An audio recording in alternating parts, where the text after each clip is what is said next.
corner is a very hard position to play. Your mentality has to be different. And a lot of corners are mentally off, right? Corners have to have a short-term memory because you can get beat. You're getting flamed on Twitter. I said I had a long-term, I have the memory of an elephant. I remembered every way someone beat me, and I just would try to reprogram it and make sure that don't happen again, right? So you got to kind of be like that as a corner. You got to be a different personality, dude.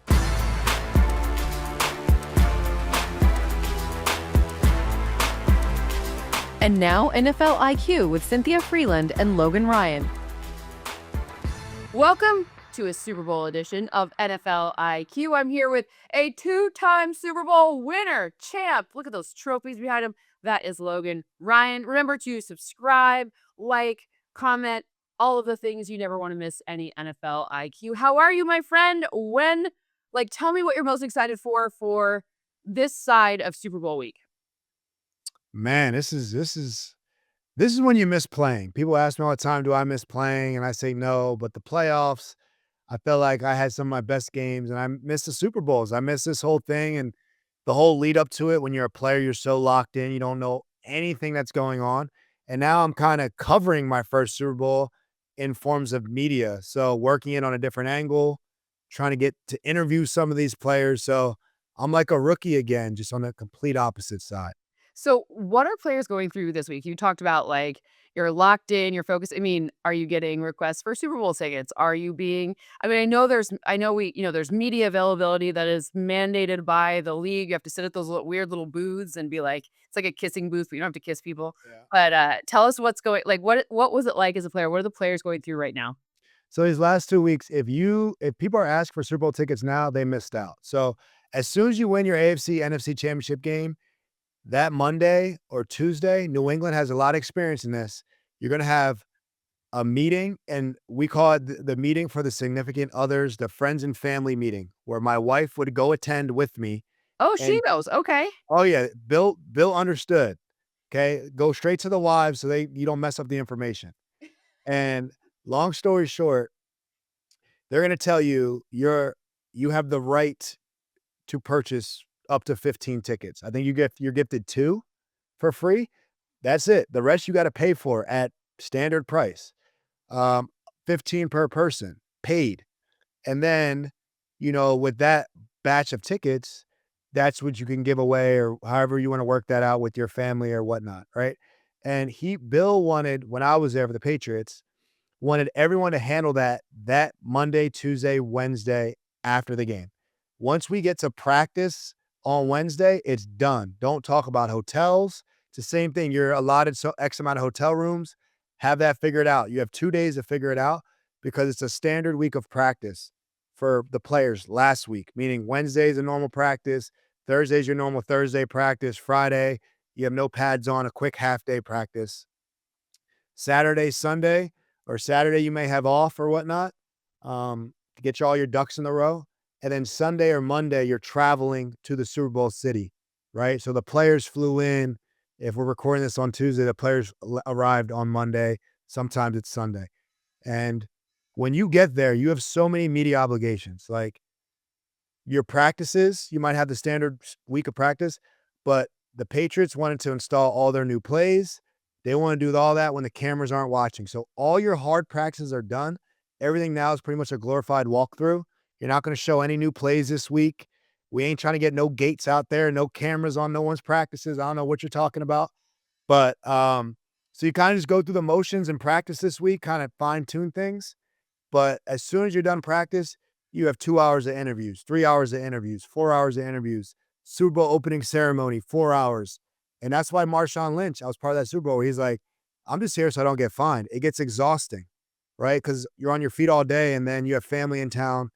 And then you got to deal with all these interviews every single night. Logan Ryan's of the world trying to grab you for a question. So the players are definitely in their own bubble, try to get away from it. And that's what you're going through this week, honestly. So it's a very different process than you ever have for leading up to a game.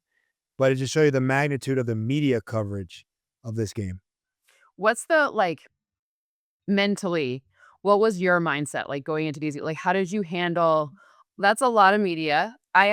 I could very much relate to Marshawn Lynch. I understand that I have a job where I talk for a living, but I am an introvert. So at the end of Super Bowl week, next week, I won't wanna talk to anyone, absolutely not. So I kind of feel that. What was your personal mental approach to it? Like, how did you stay in your centered self?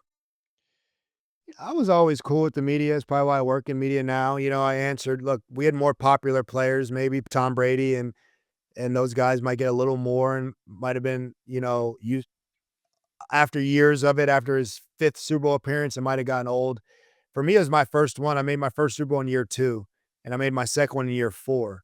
So I definitely had the energy to be grateful for everyone and whatnot. And I remembered, like, you do have curfew. Like, we had curfew at 11 p.m. or midnight. So after we're done our interviews, we're done our practice, we're done our films, we might want to go somewhere. We might want to go to a restaurant as the guys just to get a drink or get food. Because you gotta understand, we're adults. In a normal week in life after work, we'll go do what we want to do. You come back, you have curfew. Or your adults? Yeah, we gotta remember we're adults with a curfew, right? But that's the Super Bowl. And I remember we were gonna play Atlanta and we were in Houston, Texas. This is the Super Bowl where we played Atlanta. And everywhere I went, Julio Jones was there. We went to the mall. Julio Jones is walking down the Galleria Mall. We went to a restaurant. Julio Jones come out the private room of the restaurant. We went to an after party. Julio Jones is and this guy looked so tall. He looked like such a tough cover. He came off of 200 yards in the NFC Championship game. I was like, I can't avoid this guy. I can't even get him out of my sight. Everywhere we went, Julio was and You were me and Julio, shadowing him even before the oh, game started. Julio was in my head rent free that entire 2 weeks leading up to the Super Bowl. But there's only so little things you can do when you're trying to avoid the masses. So we kind of end up having the same ideas as the Falcons the entire week. Yep. Now I don't know if they had curfew. We did. I don't know exactly what their coaches I'm had, sure they but did. I know we had. But I couldn't avoid Julio Jones that entire week. Long story That's short. so funny. So, there's a really good sophomore corner versus sophomore wide receiver matchup in this one with Christian Gonzalez and Jaxon Smith-Njigba. Now, I know Jaxon Smith-Njigba is not, Julio Jones was not in his second season like Jaxon Smith-Njigba is. But should we where should we start? Which side of the ball do you want to start? Do you want to start with the Patriots offense or do you want to start with the Seahawks offense? Let's pop it off with the Patriots offense. Okay. So, one of the things I wanted to talk to you about, so strength versus weakness here. So, the Pats, they use empty formations. And by the way, the Seahawks are very good at defending it. So, I want to know, I'm going to give you the stat and you're going to tell me like the real football behind it. How does that sound? Because we need Let's to do break it. down this game. This Like, is like our origins. This is like the roots of the this podcast. is what we do. The So, bones. the Pats offense, they used multiple snaps out of empty formations in 12 of the past 14 games. So starting week 7, they really got into it. Did it in the playoffs. They only did it once over the first 6 weeks of the season. But when they were in empty, they gained 7.9 yards per play and a 21% explosive play rate. That's what I'm most interested in. Both of which ranks at the 5th highest marks in the league. But they did this while allowing in empty sets with 11 personnel 48% of the time. That's the 4th lowest rate. So just so we have it all. Now, the defense for Seattle, though, they allowed the 4th most yards per play at 7.5 and allowed the 9th highest explosive play rate, 17%, against empty sets this season. And remember that NFC Championship game, we saw what? Oh, just a record number of deep passes completed by Matthew Stafford and this offense. So tell me what the Pats are going to try to do to keep that explosive rate going against what you've seen from the Seattle Seahawks defense. And maybe it's using empty formations, but this is something that stood out as a strength versus a weakness for the Pats' favor. Yeah, look, I think empty has always been a staple of Josh McDaniels' offense. When I was there with the Patriots, he was offensive coordinator. Tom Brady's our quarterback. Tom Brady always liked empty against good defenses just to understand what they're in. It spreads out the defense, and you're able to isolate half the field, figure out if it's man or zone. You have beaters on both sides, a man side, a zone side, and I think it simplifies the game for the quarterback. Obviously, you're giving away the thought of a run, right? There's no running back, so it's obvious pass, but able to neutralize the pass rush, get the ball out quickly. I think it's a great way to get Drake Maye started. It's a great way to get Drake Maye back on track. It's a great way to tire out a really good defense. Those are all reasons why Josh McDaniels uses so much empty. Do you think part of the reason why they gave up so many explosives to the Rams was because they played a lot more man than they had been playing. They played a bunch of zone against the Rams. They played the most man they played this season. Do you think that had something to do with it? It was just like better one-on-one matchups in favor of the Rams, or like what do you think? What do you think that is? And then how do you like spin that forward? Because there is no Puka Nakua on this. Yeah. No offense, right? There's no like crazy Puka Nakua on this team. No, this is what I love about this one. So people, this is a huge here's a huge key to the game. I would say this. People are loving the Seattle defense, and I get it. There's a lot to love about it. They are athletic, they are fun. I mean, we had to compete against LOB. I don't know if they're quite LOB level, but they're a really good defense. But when I saw the Seahawks last 4 games, right? Essentially, it was 2 against the Rams, 2 against the Niners, right? Matthew Stafford had about 700 yards passing and 7 touchdowns against them in those 2 games. The Niners didn't. The Niners aren't an explosive passing team. Drake Maye is a great explosive passer. He has the highest deep ball completion percentage in the NFL, right? He's a great, accurate downfield passer. So when I heard how the Seahawks play the Niners, they condense the field. They make everything, make you throw it short. They tackle you. They hit you. That's how the Niners play offense. That's not how the Rams play offense. And the Rams expose that Seahawks secondary with explosive plays, throwing it over the top of the defense. The Patriots operate the same way. They run it, but they do throw it over the top. Not at the level that the Rams do, but when they dial it up, they complete it. So if Drake Maye is able to complete those balls at the level he has throughout the season and they dial enough of them up, that's going to back off that Seahawks defense a bunch. The Rams did it to a T. I mean, I don't think, Matt Stafford can almost have a better rating against any defense than he does against the Rams. So I don't see this defense where it's like they don't give up nothing. Like I'm like, Matt Stafford had 7 touchdowns in 2 games against them. So look, Drake Maye's MVP candidate quarterback as well. So I think that the Patriots have to hit on those. I think they have to call those early and often. And I want to see how Seattle responds to it because that's a major weakness that San Fran wasn't able to exploit. Now you can say they don't have Puka Nakua, but Booty's a downfield threat. Kyle Williams is a speed receiver, and Matthew Stafford is an actual really good deep ball thrower. Mac Hollins always finds one off the play action. So I do think that's a major concern for Seattle. I've seen that all playoffs. It just hasn't been tested until they played the Rams. They tested it a lot on film if you watch the games. Okay, so that leads me to a really good strength on strength, which I think to me, if I had to pick one stat as like a viewer to track, that would be something you could keep track of because it'd be hard to know like how many times they played zone or man unless you were like brought the little like a little sheet with a little pen to the game. But for a fan at home, third down, right? So interestingly, I think this is fascinating. Drake Maye threw past the sticks 63% of the time on third down. That's the 6th highest rate in the league, and that's 10% higher than percentage points higher than last year. So he averaged 11.1 air yards per attempt on third down passes. That's the second most in the league. You already talked about, we know he's great with the deep ball. Okay, let's just put that aside and let's break that down a little bit more. 11.1, that's crazy. Then when throwing downfield in those situations, so anything over 10 air yards, he threw for a league high 715 yards on third down, and he had 5 touchdowns on them, and he had 26 conversions. So throwing deep on third down, he's been excellent at this. So to me, watching third down is going to be key. Now, the Seahawks defense, they are number 1 at defending third down, so the lowest conversion rate in the league.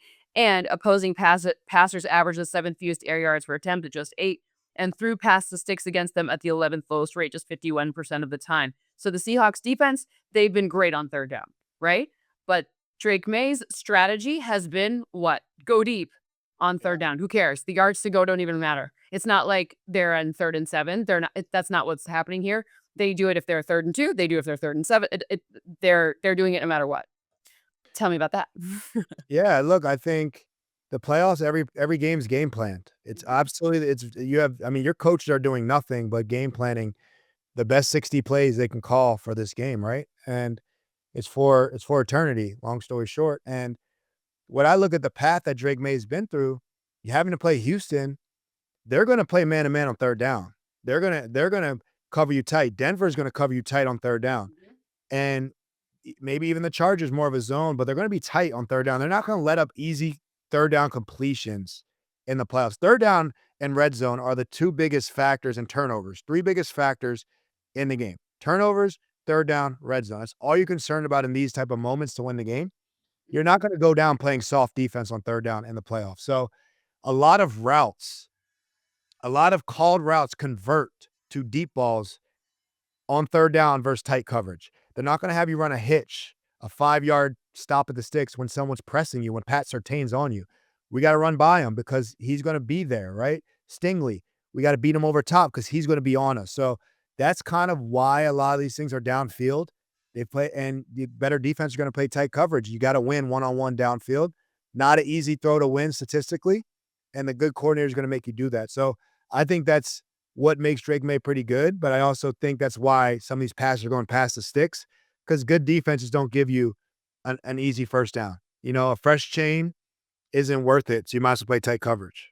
Yep. So tight coverage, just so everyone has it.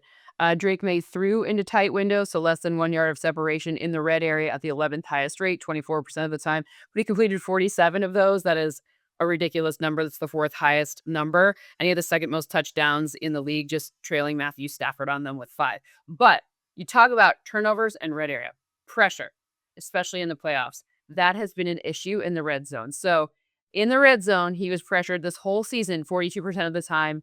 That is the fourth highest rate in the league. But the more bad thing, terrible English. The more bad thing, the worst part about that is that he faced 15 unblocked pressures. That is 5 more than any other player, and he took 10 sacks in the red zone, which is a lot. So remember, now we've had turnovers coming from these sacks, but just in general, like when he's kept clean, don't even talk about it. 16 touchdowns, 79% passer rating, but he has a 40% completion percentage under pressure. Not great. And of course, the Seahawks, they generated the 8th highest pressure rate in this season, even though they don't blitz. So it's 37% in the red zone alone. So to me, of course, third down, but of course, are the two tackles. And I don't think Will Campbell's right. Like, people can talk about his short arms. I don't care about that. I care about the fact that since he's returned from injury, he's like doubled his pressures allowed and sacks allowed rate. Like, because I don't think he's 100% healthy. And I don't know if 2 weeks is going to be enough time to fix that. Maybe it's going to be helpful, but that's hard. And it's not like Morgan Moses on the other side has been lighting the world up with pass protection as well. So that, to me, those unblocked pressures are going to be crazy, because when you look at the Seattle defense, they have 6 different players who have at least 35 pressures apiece, and no other team has that. So it's coming from all over the place. Well, that's the Patriots' problem right there. That's the biggest problem, is the protection of Drake Maye. It's been a problem. He's fumbled a bunch in the playoffs because he's been getting sacked a lot, and you can't give the turnovers, because Sam Darnold on the other side, we'll get there, led the league in turnovers during the season, hasn't turned it over in the playoffs. So that's the Patriots' problem, man, the sacks. And the sacks can't be sack fumbles. And how do they protect them? You have to help out the left tackle so much, you're not able to get that guy out in the route, right? And then if they're able to match him up with tight coverage, that's honestly the biggest Achilles heel for the Patriots. Is if they lose this game, it's because of lack of protection for Drake Maye, and that is what, they weren't able to do to Matt Stafford a bunch. They weren't able to sack him, and they sack Drake Maye. That's going to be a thing, and that's honestly, the Patriots have to get really creative with getting the ball out quickly, with running the ball, so that you can play action. If you drop back pass against Seattle, I don't think it's going to be as effective as you want. I think that's why you got to try the other things to help out, not the quarterback, to help out the protection for the quarterback. So you are like setting me up so perfectly here, because my next question for you, I really want your opinion on this one, because I need you to explain to us. All right, so split safety look, right? I think we kind of get it, but I want to know more of the strategy here. But I'm going to read you the stat first, and then you can tell us kind of what this actually means in like real person terms. So Travion Henderson, he had 68 carries for 319 yards with 2 touchdowns when facing a split safety look this season. That's an average of 4.7 yards per carry. He had a 56% success rate. That ranked highest, so best among 48 running backs with at least 50 carries against split safeties. So they had to have a qualified number. So the Patriots, they're good against it. The Seahawks defense aligned in a split safety look a league high 78% of the time. That's actually the third highest rate by any defense since 2018, when we first started tracking this. And when defending design runs with split safeties, They allowed the 12th most yards per carry at 5 and the ninth highest success rate at 43%. Just tell me what the strategy is, because it's kind of unfair to call Nick Ewenwari a safety. He played 12 snaps at true safety this season. So what does that even mean, and why does it work so well, especially with Travion Henderson? All right, so Cheat let's sheet right here. Here's the cheat here we sheet. go. I'll make this simple. I can't even draw for y'all. So here we go. So there are 8 run gaps, right? If there's running where there's 8 alleys you can run the ball. The A, B, C, D gap to the left, the A, B, C, D gap to the right. And that's center. The center is on either side of the center is the Yeah, A's. either So side. This side's the A A's, gap, this side's B's. the A gap, and you go Yep. out B, Yep. C, D, right? Yep. There are typically 7 defenders that are lined up to stop those 8 gaps. You have 4 D linemen, 3 linebackers. Everyone has a gap, right? You can have 5 D linemen, 2 linebackers. Everyone has a gap. However you wanna you have 3 D linemen, Front 4 seven. linebackers. Whatever you Right. wanna do, 7 people to stop 8 gaps. Mhm. So, if you're able, that means someone has to stop 2, right? Someone has to be able to hold up to stop 2. One of your big guys has to hold 2, everyone else holds 1, you can stalemate. If you're able to stop the run with 7 people, that means you keep your 2 safeties high, and you have your 2 corners. You keep your 2 safeties high because they could protect against the deep passes. The moment you're not able, and it's very hard at the NFL level to stop the run with 7 people, that's a split safety. 2 high safeties means they're split. The moment I can't stop the run consistently, I have to bring one of my safeties into the box and go to a single high look, which means I have 1 safety high, and that 8th man, that safety comes down to get that 8th gap.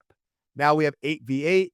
We're neutralized, but we're kinda a little more susceptible to the deep passes. So a lot of studies have came out and said, "Hey, we'll rather lose the running game by a little bit with that empty gap than commit that safety down, because one explosive pass is worse than a couple bad runs or whatever."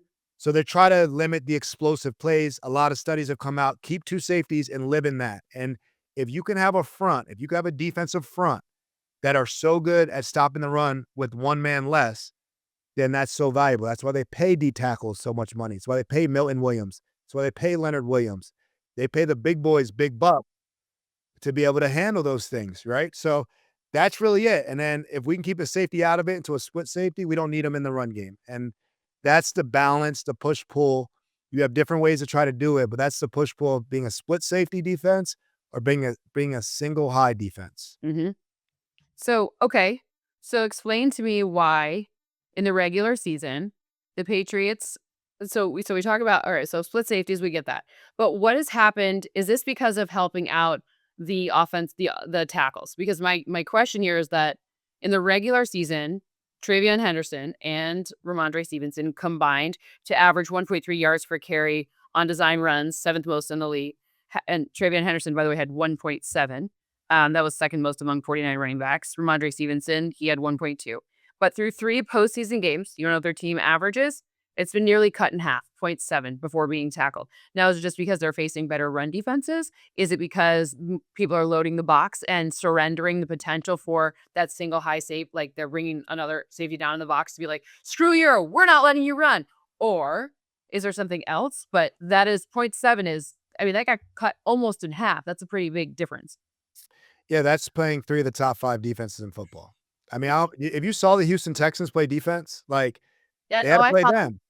They had to play Houston. They had to play Denver, the number 2 defense, and then they had to play the Chargers, the number 5 defense with apparently a whiz kid guru, DC, Jesse Minter, who's now the head coach. So, when I see the Seahawks defense, I think, well, New England had to play 3 of the top 5 defenses so far in the playoffs. You don't become a top 5 defense unless you're good at stopping the run, usually with 7. So I think it's just who they played in inclement weather. Cold weather, you know you gotta run the ball and stop the run. That's the defense's number 1 goal, stop the run. Offense wants to run the ball. Something's gotta give, and I think, Houston and them did such a good job of neutralizing those numbers that, yeah, you're not gonna rush against Houston and Denver. If you play them every single week, you're not gonna be averaging whatever per carry. Right. It's just who you're playing against. Mm-hmm. Small sample size. Okay, so let's talk about these defensive tackles, because actually I think this is very cool because Byron Murphy and Leonard Williams, they actually, so we'll kind of go back to pressures here. I know they matter in the run game too, but I love that on both sides, this is pretty similar.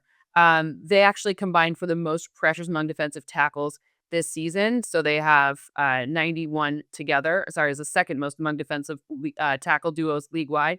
And then Christian Barmore and Milton Williams, they have 87, and they ranked fourth. So the point is the interior guys for both teams are going to be problematic in both run and pass. But I specifically want to talk about, I'm curious to know how. Okay, so we're committing resources to help the tackles. Does that give an advantage to Byron Murphy, Leonard Williams in this particular on this side of the ball? Because that's you talked about it before, but also in the run game, does that matter too? Because now you're defending these lanes. Are you bringing these did the defensive tackles get a little bit of help because now they're having to maintain gap integrity like in a different way? Because I think Will Campbell is hurt. I don't care about his arms, and I'm an analytics person. It just drives me crazy when people talk about that. Look, I think in standard like chess or any game theory like strategy, the more players you're bringing in, right? So how do we help Will Campbell? How does team help Will Campbell? They could have a running back, ship him, hit the defensive end before he goes into his route. They could have the tight end, ship the defensive end before he runs to his route.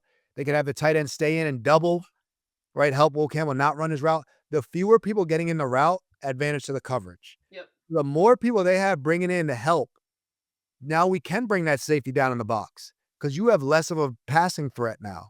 You have less receivers in the route that we're worried about.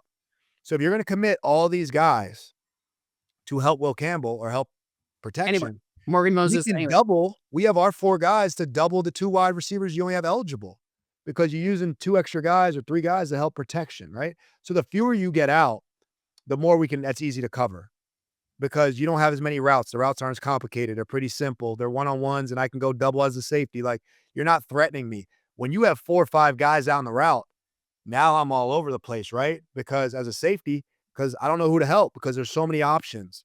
So the more you commit to protection, the less you have out in the route. The more you have out in the route, the less you have in protection.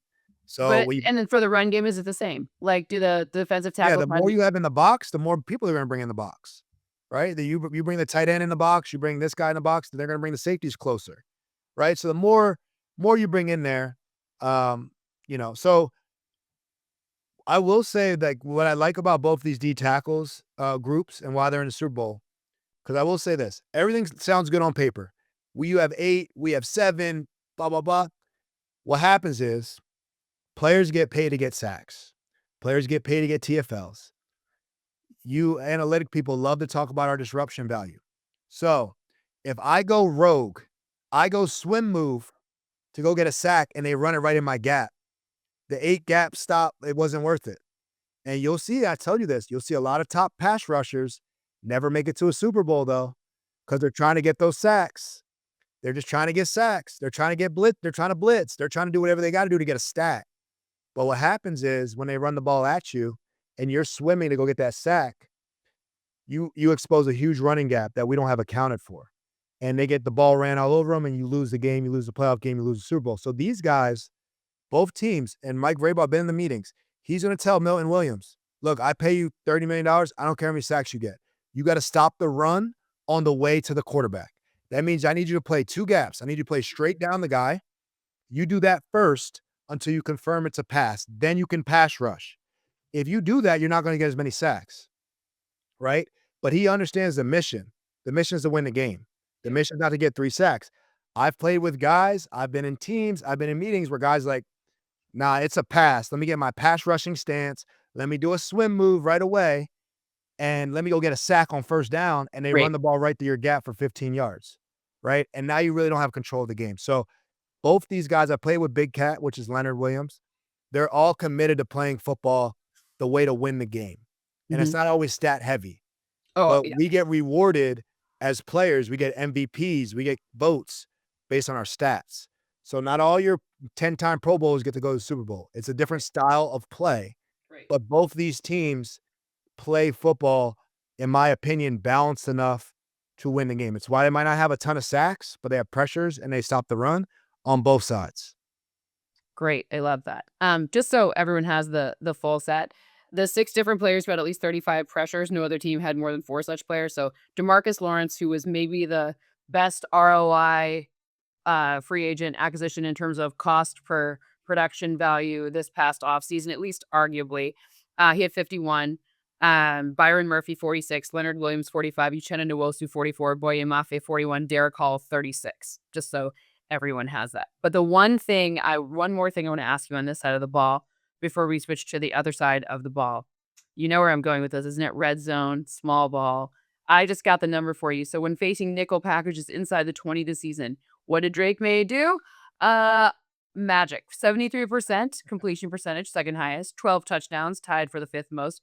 2 interceptions only, and he averaged 5.9 yards per attempt, which is the second most. Remember, the numbers, I always feel like I have to say it. 5.9 doesn't sound like a lot, but remember, there's only 20 yards to work with. So, yeah, just so we're clear. There's Yeah. an end zone there. So the numbers, it's just interesting more than anything else. Both the quarterbacks, but Drake Maye is operating at a high level in terms of what he's being asked to do. He's not being asked to throw for 400 yards. That's not the plays they're calling. That's not the plays they're designing. He's being asked to manage the game at an extremely high level and make high-level throws when needed and play within the system. And that is kind of going back to the defensive tackle conversation. He's not getting the green light to throw it 60 times. That's not what the Patriots offense has ever been. It's not what it is with Drake Maye. So I think as us players, we're so impressed by him because I know what he's being kind of asked to do. And with his opportunities, he's connecting at such a high level because he doesn't have as many opportunities maybe as a Matt Stafford might get in that offense, right? So, yeah, look, and if you're in nickel and you're not rushing him or he has chance to read, like I said, if he has time protected, if he's protected better in nickel, he's going to be better as a quarterback. As long as he has time, he's operated at a really, really high level, like MVP caliber, but like a really like scary how good he can be this early in his career type level if he has time. Yeah, I love that.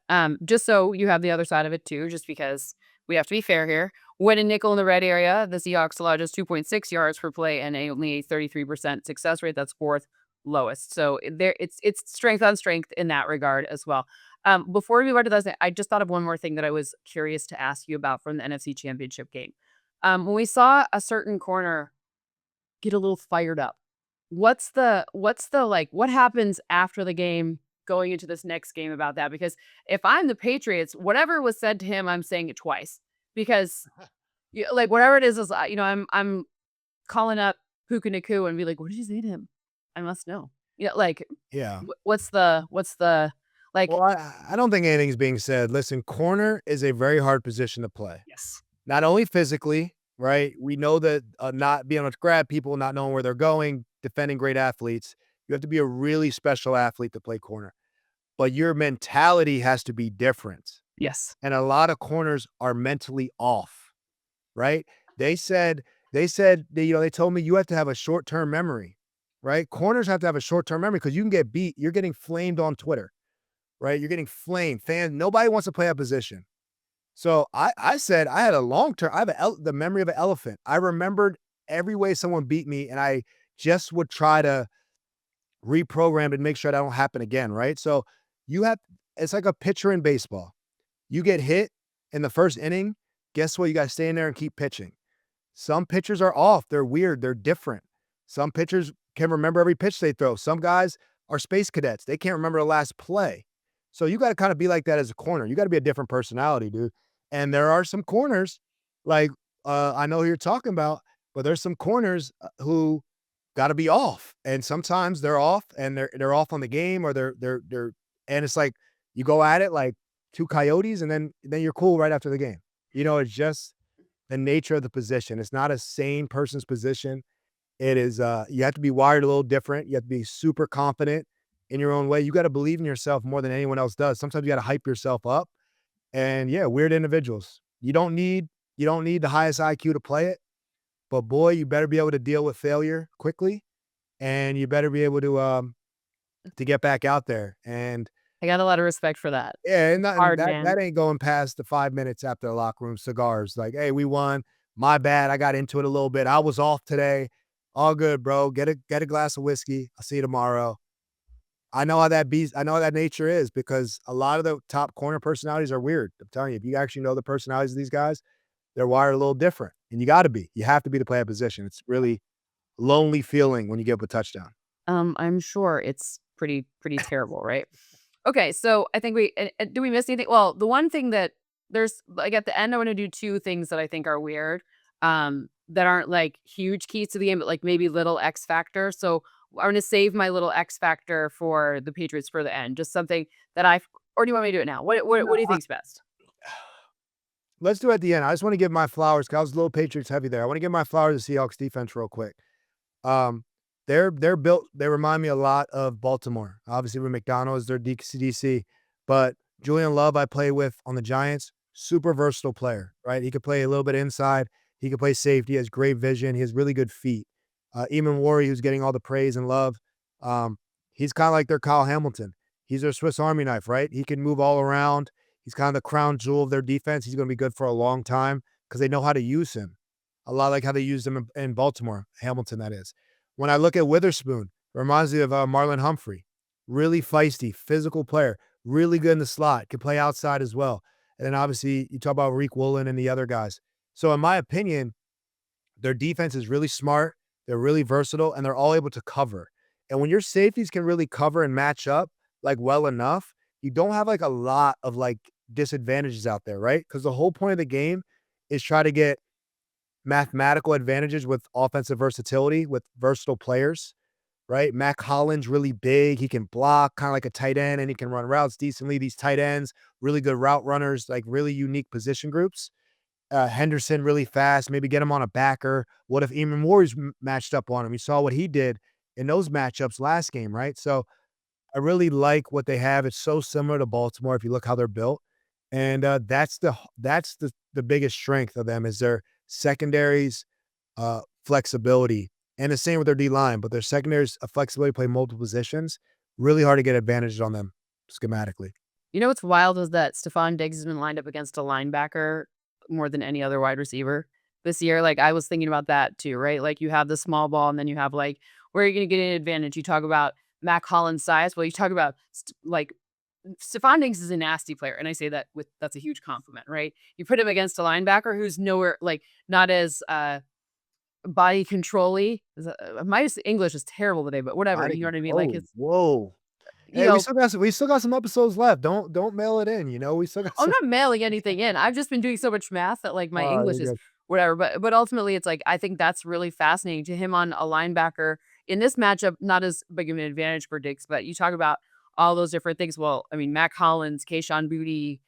Like I'm just sitting there being like, how are we gonna get Diggs on a linebacker? That's pretty Well, want interesting. me to tell you our number one play for New Yeah. England in empty? Yes. It was empty, and they'll put Gronk in this. So we'll have running back outside wide on this side. You have Amendola or someone at number 2 on that side. Not the biggest. Yeah, at 3, match up with the linebacker, you have Julian Edelman there. Then you have Gronk at Big. number 2 there, number 4, you wanna call it, and then you have someone else wide, Hogan on wide. So what they would pretty much do is call a play called Hoss wide juke or Hoss juke. All that means is 2 hitches on the outside and 2 seams by the inside guys. Clears it out. That's Hoss, hitch and seams. Then you take Edelman, who's matched up on the linebacker and empty, and you give him a juke route. And all that means you can run in, you can run out. You can run in, then out. We'll give Edelman the whole option of the middle of the field versus linebacker. And that's similar ways that Love they're that. doing with Stephon Diggs. Yep. Hoss juke. Get him on a linebacker, clear everyone else out. This is what we did at Legion of Boom. Clear Sherman, clear all Earl Thomas, clear Cam Chancellor out, and have Edelman or someone work the linebacker on the middle of the field. Those are strategic ways to get favorable matchups when everyone's so good on defense. There's ways to scheme the other guys out of it to have a juke route one-on-one in the middle of the field. I love it. I love it. And it's a perfect way to switch over to Seattle's offense. My first note here says, should they in the red area run the ball? Just kidding. Um Oh, you're good. Just throw it. Why not? I It's was not just gonna happen again. What are the odds? uh, although I kind of think it'd be very poetic if Clint Kubiak, who presumably will become the Raiders head coach after this, did that to kind of full circle moment because obviously he goes to work for Brady after and then they complete a pass, but there's no Malcolm Butler intercept. Like I think that we could have some weird conspiracy, like all the things tied to anyways, that could be fun, but no. All right, so here's my strategy point, and I want to talk to you about this one. It's how often they use like how effective the Seahawks have been in 12 personnel, so 2 tight end sets. The third most yards per play at 7.5 since 2016. That's how good they are when they use 12. So 2 tight end sets. And by the way, when they used 12, they were almost 50-50 in terms of runs, 52%, and passes, 48% when using 12. But the passing specifically was historically good, averaging a league high 10.1 yards per pass play. That's sixth most by any offense in the next gen stats era. And of course, the number of things brings down that number. Anyways, point is they're really good at using 12, but in the postseason, it actually hasn't been their money play as much. They average a 6.1 yards per play, and they have generated explosive gains out of it at a 26% rate. But again, it hasn't been working as much in the postseason. Like, is 12 going to work for them in this situation or not? I think 12 is going to be in their favor. And as a nickel, like as a guy who's played that nickel back position, you're kind of the linebacker, DB. You got to match up with Jaxon Smith-Njigba when he's in there. But also, if it's 12, you got to match up with a tight end. And it puts you at a real tough spot depending. It's going to test your whole game. And I look at New England, I really like the cornerback group of Carlton Davis and Christian Gonzalez, but you have Marcus Jones, really good nickel, but he's small. So if Seattle, if you see that we're going to live in 12 personnel, are they going to keep Marcus Jones on the field? If they are, let's run the ball all over him. If they take him off the field, then that's great. We got a really good player off the field for the strength of putting our tight end on it, right? So to New England, they got to say, do we keep Marcus Jones off the field or do we put him on the field? So to me, 12 is always a really tough personnel to cover against because you don't practice against it a lot. You usually practice against 11. You usually see 11, 3 receivers all the time. When you go against a team that's really good in 12, that nickel's going to have a really big day. And this is a good thing where I don't know how New England wants to match up against 12, putting Marcus Jones against a tight end. So because of his size, Right. or lack thereof. So I think that is a unique thing that I think we'll see a lot of Seattle to do. And if I were Seattle, I would live in that and see how New England reacts. I love that. Okay, so you mentioned Darnold being very good at not turning the ball over in the postseason. It's just funny when it's like not that many games of a sample size, but whatever. He's avoided it, and 21. He's only faced 21 pressures this postseason. Again, it's 2 games, and he completed 7 of 16 pressure plays for 117 yards and 4 touchdowns, but he took 5 sacks. In the regular season, he committed a league high turnover percentage on 7.2 of his pressured dropbacks with 6 interceptions and 5 fumbles lost. Patriots defense, they've generated 4 turnovers caused by pressures through their 3 postseason games. They only did 3 of such turnovers, so the pressure generated turnovers in the regular season. That was the 3rd fewest in the league. So is it a small sample size for Seattle, and we could see that revert back to the Sam Darnold regular season mean, or is it something else? Do the Patriots, do they revert to their regular season not generating turnover? Like, which is fugazi and which is helpful? Yeah, right. Well, I would say that it is a small sample size, and the Rams don't rush anybody. They only rush 4. And that is not Sam Darnold has made a great career off of being great when he's not pressured. I mean, he has always been really good when he's not pressured. Pressure has been his Achilles heel, and he's obviously been a lot better, and they've done a really good job of giving him some great plays with Jaxon Smith-Njigba, and he's just done a great job this playoffs, honestly. I don't think that the Patriots are going down like the Rams, though. And the Niners were so banged up, it was really hard to tell. They were so banged up, they didn't execute anything they wanted to correctly, Great. let alone with the guys that they wanted to do it with, and no excuse. So I think it comes down to the Niners are really banged up. Seahawks took advantage of that. The Rams defense ain't going to work against Sam Darnold in Seattle, and it just did not. So I think the Patriots will have a better game plan. I think they'll bring pressure. I think they'll man up and get on the receivers because they have better corners than what the Rams have. And you would have to bring pressure against Sam Darnold. That's what numbers show. That's what his history shows. That if you're going to go down playing the Seattle team as an underdog, you got to bring pressure against Sam Darnold. You absolutely have to get rush 5 or more and take your chances. Now, they've done Kubiak's done a great job of scheming Jaxon Smith-Njigba up, or Jaxon Smith-Njigba just winning nonstop. So you got to live with that, but you got to go down with something. I think New England's going to pressure him. So, speaking of Jaxon Smith-Njigba, I love this stat and I want to know how to defend it. Okay, he has 100 or more receiving yards on 8 different route types this season. Only 2 receivers have done that in the entire season. The other one was Puka Nacua. He didn't lead the league in any specific route type, but he ranked in the top 5 on 5 different routes. Go routes were his most yards. Makes sense, right? 279.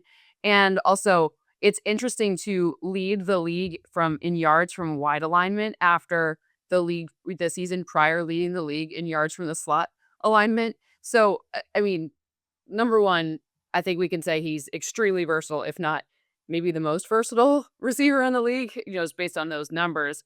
But how do you defend it? Because we know Christian Gonzalez, they stay on sides typically. They don't, this season, Christian Gonzalez has only lined up against a number 1 wide receiver from another team on 26% of his snaps. So, are they going to stay on sides? They're going to put Christian Gonzalez on his draft mate in Jaxon Smith-Njigba. Like, what's the strategy here to at least slow JSN down? Well, it really doesn't make sense to try to follow him, because they put him in the backfield, they put him in the slot, they can always motion him. And a lot of times when you try to follow him, your whole game plan has to be about that. Because if you do motion him and you run with them, then it's an easy man-to-man tell. So then you have to be able to play zone in man-to-man alignments, which makes a lot of people have to do different things, because you don't want to give them so easily what your defense you're in. And that has to be the defense you've lived in all season. New England hasn't lived in that. That's why you got Carlton Davis. So I think they'll take him as he come out, meaning whatever side he's on, someone will cover him. But they absolutely are going to have to double him in key situations. And it reminds me of Julio Jones. And this is why you got to be careful betting. Because and this has nothing to do with me betting, but when I watch the tape of That's not what I was expecting you to say. be careful betting on the Super Bowl, okay? Because I'll win in 100 gambler. You're here you go. got it. Listen, Julio Jones, before I played him in the Super Bowl, I tell you, this guy couldn't get out of my way. 9 catches for 180 yards and 2 TDs. I think he played like 3/4 of the NFC Championship game. He was on pace for 300 yards in the NFC Championship game. And I'm sure everyone and their mama would have said, he's going to get 100. If he had 180, he's going to get 100 in the Super Bowl. No, we doubled him when he left the huddle. Everywhere he went, Bill Belichick said, Julio Jones is not beating us in this Super Bowl. I don't care who you are. So we doubled him on 3rd down. We doubled him on 4th down. We doubled him to the point when we were down 25 points. We had to stop doubling him because we actually had to start stopping the run, right, to come back. But my point being is, I really doubt Mike Vrabel's going to go in this game and not have a plan to double Jaxon Smith-Njigba on every single crucial down in the game. Every single obvious pass down, double him. So you could put Carlton and Christian Gonzalez on the other 2 receivers. Go cover Rashid Shaheed. Go cover Cooper Kupp. Bobo, Cooper Kupp. And then we'll double Njigba with Marcus Jones. Right? That's what you kind of do in 3rd downs. That's what you do in the red area. We are going to tell Sam Darnold, not throw it to him, and we're going to live with Rashid Shaheed. We're going to live with Cooper Kupp against Christian Gonzalez. That is the Patriot game plan. So Julio Jones ended up having 3 unbelievable catches that game, 3 or 4, I think. Unbelievable catches, right? On 3 targets. Well, make them be unbelievable, right? The Like, lowest targets he had all year long. Julio Jones had 3 targets in the Super Bowl. And people say, how would they do that? How they let Julio Jones? They had 2 weeks. We doubled him everywhere we went. 2 weeks. We doubled him everywhere we went. Why would you let the best player beat you? So sometimes when I watch games and Tom Brady's calling it, Jaxon Smith-Njigba in the backfield, they put him here because he's going to get the ball. Why else would you put him there? And he runs a 7 route, a corner route. He's wide open in the end zone. It's like anybody else can beat us, guys. We can't let number 11 beat us. So I'm sure Mike Vrabel, that's how he talks in his meetings, is going to say, anyone else, guys, let Cooper Kupp win MVP. Anyone else needs to beat us. We got to take their guy away. Because their plays are designed for him. He was a great slot receiver in this league. And then this year, he moves outside, he moves inside. The whole playbook is like Steph Curry on the Warriors. It's him. So I'm sure the Patriots are going to to know that, and they're going to have different plans to take him away, and they're going to live with Rashid Shaheed one-on-one on somebody else. So Be careful on betting the Jaxon Smith-Njigba numbers. I don't know. Maybe he's so good he beats the double. But I know for sure New England is not going to try to allow this guy to have a huge game. It's just not this defensive game plan meetings I sat in with Mike Vrabel. And that, ladies and gentlemen, is why you should be very careful when you bet. I love that. That's so funny. I don't think you're wrong. Obviously, I just think I was surprised you said that. So, Cooper Kupp. I do want to talk about Cooper Kupp because I think the thing about Kupp is that people were, this is a guy who used to be your fantasy football champ, your hero, for the Rams, and then he goes to a team and everyone's like, oh, he's a slot guy. Blah blah blah. Are they going to split carries? Whatever it is. But I think the magic that comes with Cooper Kupp is that he's not a very big guy and he throws a heck of a block.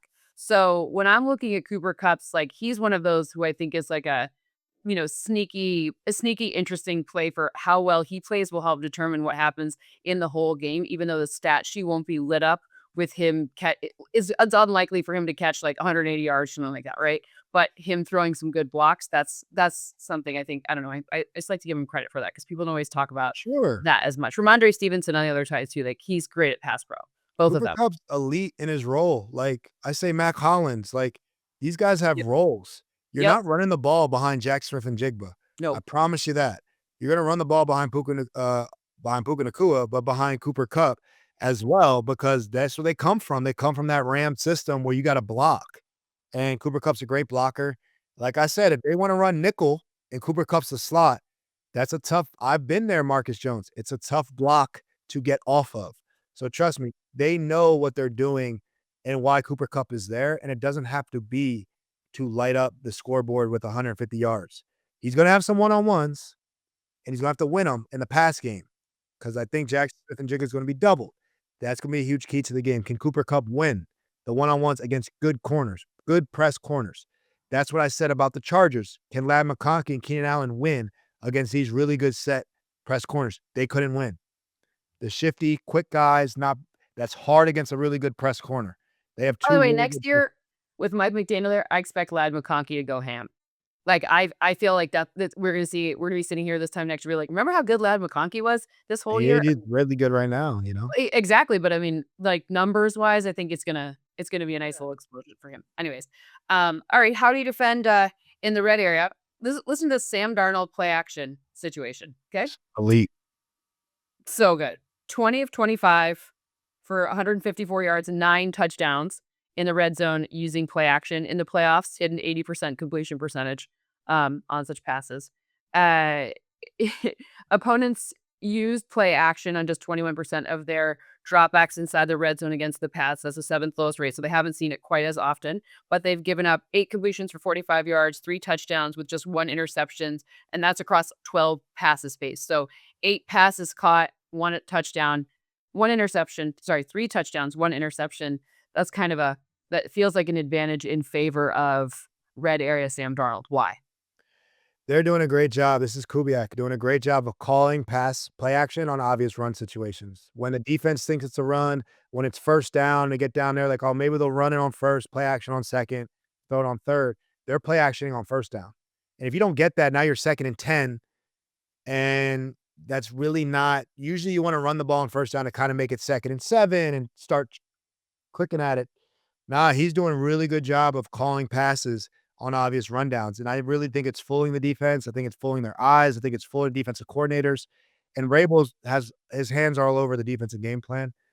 So I think it'll be a lot better of a test, but he is just out scheming and calling. I want to give Sam his credit, but this is on the coach. I mean, that dude is in his bag in terms of calling passes when you think it should be a run and calling runs when you think it should be a pass.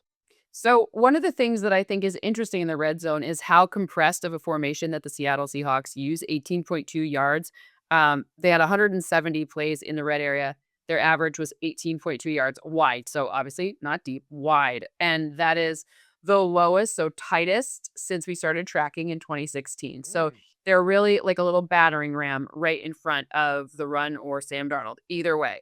So they've also called run plays behind that battering ram, a league high 57% of the time, 64 designed runs. That's 2nd most in the league. They average 2.4 yards per carry. That's about league average in that situation. But when you're looking at the Patriots defense, they stuffed opposing ball carriers for loss or no gain at the second lowest rate. So they didn't do it very often. They're very good at tackling in the open field. But when it comes to the red area, something happens. 14%. And I know that they didn't get a lot of teams didn't get into the red area. So I went and dug a little bit deeper there. But part of it is because they're allowing more yards before contact. So the runners are getting more push before they're ultimately making contact. As you know, an object in motion will stay in motion until blah, blah, blah. So I'm curious, what do you do when you have a battering ram in front of you? What's the strategy? Do you put bodies inside as well and just be like, Milton Williams is what we paid you for?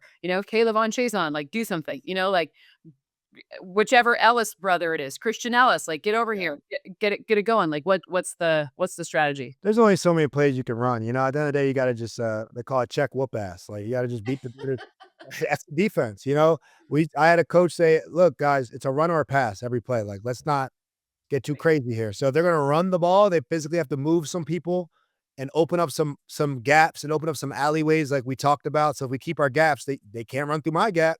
That's Mhm. my job, right? So Yep. that's kind of what do your job's about and all that stuff. So look, I know for sure. I remember from these meetings, Belichick used to talk about how, the field gets twice as wide as it does long when you get down to the red area, right? So if you condense everything, We love you're that. bringing the defense in tighter to create more space for the outside where you attack on the play action, horizontal crossers, whatever, right? So that is definitely why they're living in a condensed formations to tighten up the defense so they can attack it horizontally because there's not that much depth vertically. But I mean, the red area is about doing your job, tackling. Your defensive line's got to win. The number one goal in a defense is don't let them run it in. It's humiliating if they run the ball in on you.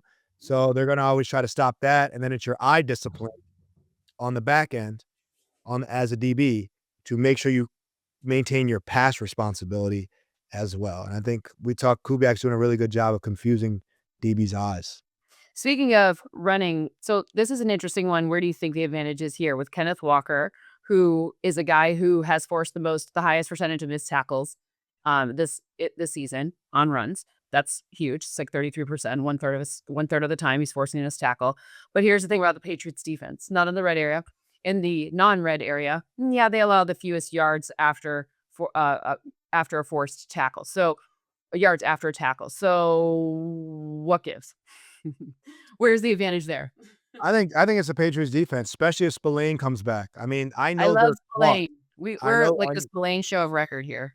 Yeah, Bobby Spillane. I know they're taught to stop the run. Like, so the reason why I'm giving so much insight on that side, because I've been in those meetings with Yeah, Verbal, right? that's what we're So here for, I yeah. know exactly what the playoff meetings, I know exactly what the game plan is when you go into these games. So I truly feel like, it didn't affect it didn't affect Seattle as much with Charbonnet being out, but the Rams ain't like that defensively. Like the Patriots are kind of like that defensively. And Seattle's like that. But I will say this, you got to understand. This game's at a neutral site. Seattle lives off them 12s, and it's a great advantage. It's a neutral game. Super Bowl's quiet. It's not loud at all. One of the quieter playoff games you're going to play in is the Super Bowl, more corporate.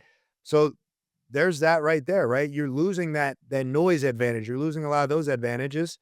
And then, but there's great coaching on both sides. So, but I think you got to also, always look at there's no home field advantage now. And the Patriots went through a road of a lot of tough defenses already, where Seattle has not went through a tough defense, in my opinion, just yet. I think the Niners are tough, but they were banged up. This is going to be the toughest defense they see. So how does Seattle keep that momentum when they get stuffed a couple times, right? How do they respond? How does Sam Darnold face adversity? He hasn't faced a lot of adversity this playoffs. They've been rolling. I don't think the game's going to be that easy for the Seahawks in this one. So I think how do you kind of react in a heavyweight fight once you get punched, I think is something that comes up in the Super Bowl quite often. So do you think it's an advantage or a disadvantage for Seattle that they didn't have to play any novel teams? Like, obviously, they know the Rams well, they know the Niners well. Is it just like, or is there no difference?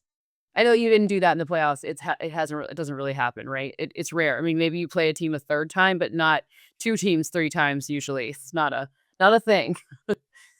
Yeah, that's a great question. Is it an advantage or a disadvantage? They play their divisional teams. Those divisional games are hard to win. So I'm not taking anything away from there. I think that's an advantage with that. I mean, the Patriots don't know Seattle as much as Seattle doesn't know the Patriots. You know, they haven't played Right. this season and they don't play it often.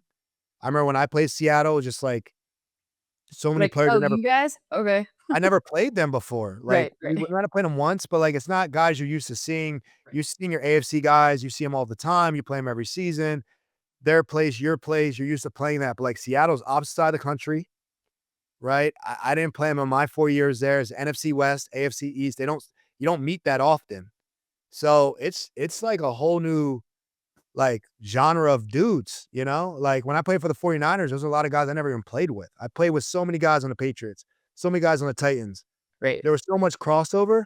You go Yeah. to the West teams, I'm like, I've never even played with half these dudes. Like, what are these dudes? Where do Wasn't these guys familiar with live? your game. Yes, Yeah, you exactly. know, what time zone's the game at? It's not at like, hold on, I we're actually playing hate West Coast Super Bowls, if I'm honest, because yeah, wait, the that game's at 4 3 AM wake o'clock. up Like, call, we're that is not a joke, we're so playing a 3 o'clock game? That's gonna be weird for New England. Like, what we never played at 3 o'clock. I know. You know, there's a weird stuff on the West Coast when you're from the East, and it's probably the same, you know, when you're flying from the West Coast to an East Coast game, you're waking up so early in the morning to play. So, there's a lot of differences when you come when in the region, in my opinion, in Yeah, this for sure. Okay, so here's my little thing that I think on both sides could be a difference maker. My little X factor that I think on both sides. So this is why I was waiting until the end because I actually think it's similar but different for both, and it's sneaks. Because if you look at who does the sneaking and how the sneaking has gone, so the sneaky sneakerton for the Patriots is Drake Maye. He's the sneaker, and it works, right? And on the other side, the Seahawks defense, they haven't faced a lot of sneaks on third and fourth down. And so you don't really have like enough information on how they'll handle it. Now, on the other side, who's the sneaker here? AJ Barner. AJ Barner has done it 10 times. He's had a touchdown, one converted 8, but he's a massive guy. He's a big guy. I love the barnyard dog. He's a fun one for me.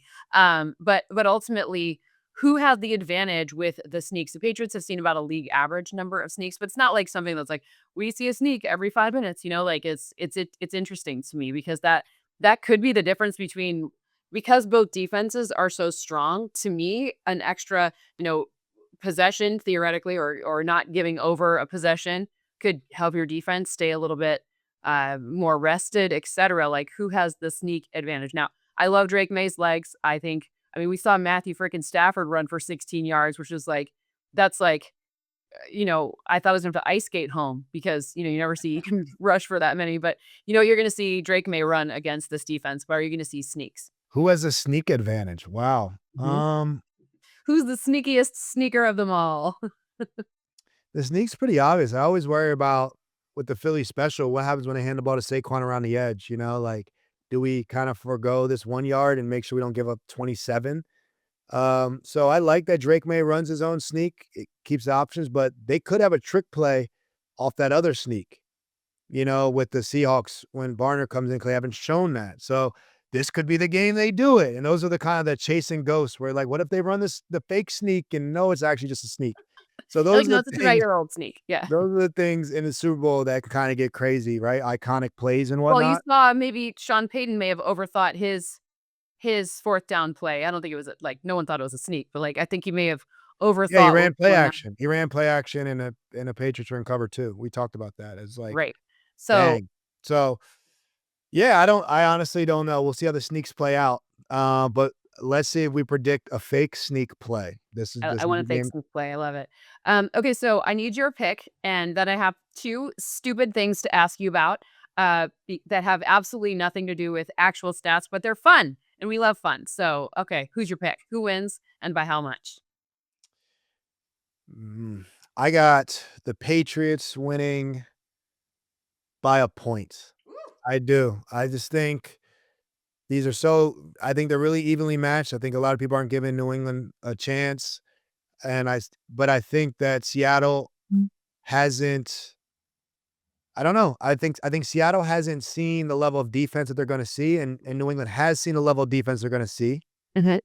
but New England hasn't played a balanced team like Seattle just yet, but Seattle hasn't played on a neutral site or on the road yet. So for all those factors, I think a lot of it's gonna neutralize, and I think, Drake May makes the game-winning drive to walk it off and win the game in the end. Woof! That's fun. I have the opposite. The Seahawks, we know you've been riding your model's been riding with the Seahawks, and I'll give you credit. You have been on the Seahawks long. I mean, I physically can't pick the Seahawks. I've been hating on them so all season. No, But you've you been also on the played Seahawks for the since Patriots, so when? it'd be Week really weird if 5? you picked them. Week 5, week 6, you've been on the Seahawks? Yeah. So for me, it's the trenches, and specifically the fact that we have seen the Patriots, both tackles, be vulnerable too often in these last games. Like I don't know, and I don't again, it's not his arms, but I'm not picking on Will Campbell, but if you're not healthy and you're playing the hardest position in the entire league, then it's gonna be well, second hardest, quarterback's the hardest, right? But like one of the 3rd hardest hardest. positions in left tackle, third 3rd hardest. hardest. Yeah. But Corner. like you're playing a really hard position, it's tough. And also, they have the Patriots are relying on so many rookies. The percentage of rookies is way higher for the Patriots than it is for the Seahawks. So to me, that like lessens their chances of, making mistakes or things that could cost them. Because there's only 8 active players on combined, 3 on the Seahawks, 5 on the Patriots, who ever even been to a Super Bowl before. Milton Williams, the only guy who's been twice. So I don't know. I think it's the Seahawks, but I think we're in for a good game. I have more points than expected in this one, so I think we're going to see a higher scoring game than some people might think. I don't know who those people are, but rewind the show a little bit. You can get some insight on those people. But I need to tell you this: is it going to be heads or tails? Because that feels like a math decision. It's not. It's always 50-50. But is the coin toss going to go heads or tails? I always pick tails when I was a captain, and, just 'cause tails never fails, so So tails I has actually 100% of the had time. 31-28 in all-time Super Bowls, but heads is making a comeback. 3-2 in the last 5. So tails is, I mean, in theory, heads should be 31-30, whatever. It should be equal It's not a standard eventually. coin. It's not a Standard standard coin. coin. No, Not the it's way you fight. not. Now, It's a special coin every time. It's not an we don't know how balanced it is, I don't know the balance on that coin. It's not a standard quarter. I'm gonna have to see because I think we saw the coin on TV somewhere, but I asked that question. They're like, "No, it's balanced." I'm like, "Are you sure?" Anyways, It's his first time but getting flipped though, I don't know. so here's the thing you need to know. The team to win the coin toss, they're 26-33, meaning the teams that win the coin toss lose more than they win. Interesting, right? And the Seahawks, they won the coin toss in Super Bowl 49, which was a loss to the Patriots. And the Patriots, they have never won the coin toss in their 6 Super Bowl wins. Wow. That is that's wild to me. They should have, in theory, won at half the time or whatever, like at least once, right? Yeah, no, that's crazy. Never won the coin toss. In their 6 Super Bowl wins. And they did win it in 3 of their 5 Super Bowl losses. But you know what else is crazy? Most of the time, I think if you win the toss, you defer. You play defense first. Good I think Tom Brady, never scored in the first quarter before in a Super Bowl or something, all the time starting first, essentially, which is crazy. That's how crazy the Super Bowl is. You have the greatest quarterback, never scored first in the Super Bowl or scored in the first quarter or something like that. That is wild. Um, So just so you know, the team that scores first, not necessarily the team that has the ball first, right? The team that scores first, they're 38-21 all time. So a little bit more. That kind of makes sense, right? More often than not than the team that scores first wins. At least kind of whatever. maybe you wanna take the ball, right? Maybe you win, you take the ball and Mhm. get it started, get it popping early. I will say this for the viewers, I've talked about this with Cynthia. Super Bowl is the weirdest game. You have the most timeouts. Yep. Every break's a timeout. So that's Yep. not like that in normal NFL. Sometimes you No. just roll. After every punt's a timeout. After every third whatever, it's a timeout. Longer timeouts than normal. Everything's a full TV timeout. It's not like 30 seconds or a minute. Full TV timeout. They gotta get those Obviously $3 million ads in there. yes. Obviously, every halftime, like an hour-long halftime or a half-hour-long halftime, about 6 times as long as a normal halftime. So then everything is just longer, everything's different. It's the weirdest game you ever play in. Like I said, it's not loud, there's no home field. You don't play a lot of neutral sites in the NFL, so everything about it is not a normal game. That's why you see so many unlikely heroes. That's why trust them rookies. Malcolm Butler had a really good game for us as a undrafted rookie. Um, the Seahawks had a no-name guy. I don't wanna say no-name guy, but a guy we really didn't know a lot about, be their leading receiver in that game. I think Chris Matthews was his name. So, it's just the oddest game. It's the oddest game as a player you will play in terms of time of kickoff, awkward time, how long Everything. the timeouts are, how many timeouts there are, how long halftime is. There's not the normal momentum that you have, the normal rhythm you have as a player. It's a lot of hyping yourself up over and over again because you have so much time to kind of settle down. You almost get sleepy. So it's a way different experience, in my opinion. I played in 3 of them. I try to approach them a Did lot. you eat at halftime? Yeah, you eat at halftime, you warm up in the locker room at halftime because you're sitting for so long. You can get an IV, so we don't see a lot of players cramping. You get an IV in the halftime. Yeah, the whole time you get an IV, eat a banana, eat a peanut butter and jelly. Then you do a whole full warm up inside the locker room because you've been sitting for 30 minutes and you gotta go back to sprinting. So your body kind of tightens back up. So there's so much different stuff you have to do. Both of these organizations have been through them, Mhm. so they probably know how to handle them. But the teams that have been through Super Bowls know how to handle the Super Bowl week and the game better than other teams who haven't been there a lot. That's a Mhm. huge advantage because it's such a different game. It's a one-off. It's like, nothing like your previous NFC Championship, AFC Championship, in my opinion, can Yeah. predict what's happening in the Super Bowl. I love that. Okay, and then the last thing I want to know. So we've had 60, even though this is Super Bowl 60, we've had 60 MVP before because we had one that was a joint, which is weird. And 34 of them have been quarterbacks, whatever. And then the next highest frequency position is wide receiver with 8. Right now, I do believe Jaxon Smith-Njigba is probably the odds-on favorite to be the MVP. We've only had 10 total defensive MVPs, which is What I thought. wild. If you had a like, let's take the quarterbacks out of it, because okay, sure, like, if you think the Patriots are gonna win, is more likely Drake Maye is the MVP. Absolutely. So you're not allowed to pick him, and I'm not allowed to pick Sam Darnold. Who's your MVP? Just you One, pick a weird one, not a because you said it's a weird game. Don't be like Sam Darnold. Imma say I'm gonna say Bobby Spillane, Robert Spillane. Love that. I love Yeah. that. Stopping the run. Malcolm was it Malcolm Brown, the guy from the Seahawks, right? Mhm. When a pick six or something, a scoop and score, a lot of tackles. If you're gonna have a non-quarterback or a weird one, I'll go with that.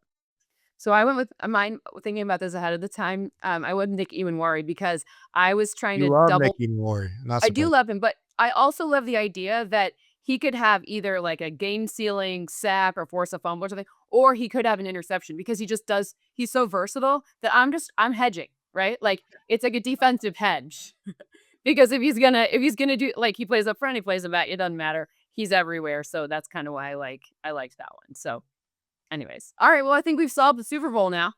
We don't know who's Well, winning, but we've now certainly we'll figured out all the see. strategy. Did you go your pick off your model? What's your I model did. say? What's your My model say? model says 27-21 Seahawks.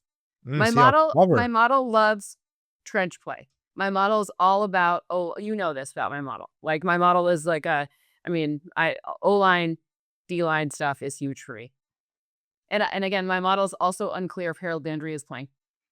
That is My true. model would feel better about New England's defense if Harold Big Landry one. were available. And same with Bobby Spillane. Spillane, you better put that in that model. He's playing. I mean, I think he's playing, but is he 100%? Nobody's 100%. Right. It's week I know. 25. Anyways, but model loves. I like that. I like talk about it in the third round. Model loves a good. I guess West Coast is the best coast for the model this year. You know, The Seahawks win, and you and your model have been on it since week 5. I will become a bigger believer in analytics. I'll put that here. I will start considering it in my own research, process.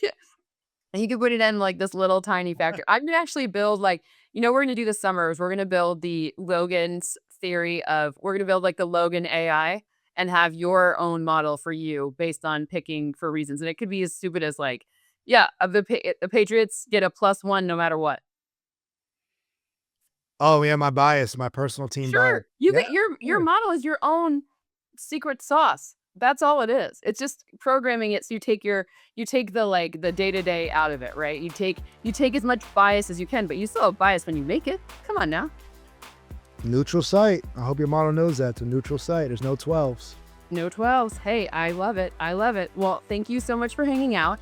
I will see you in person so soon. Very excited there. And we'll be back with some more in a week to kind of break down what happened and talk about the Seahawks winning. I mean, whoever won, we'll talk about that and we'll go from there. Can't wait.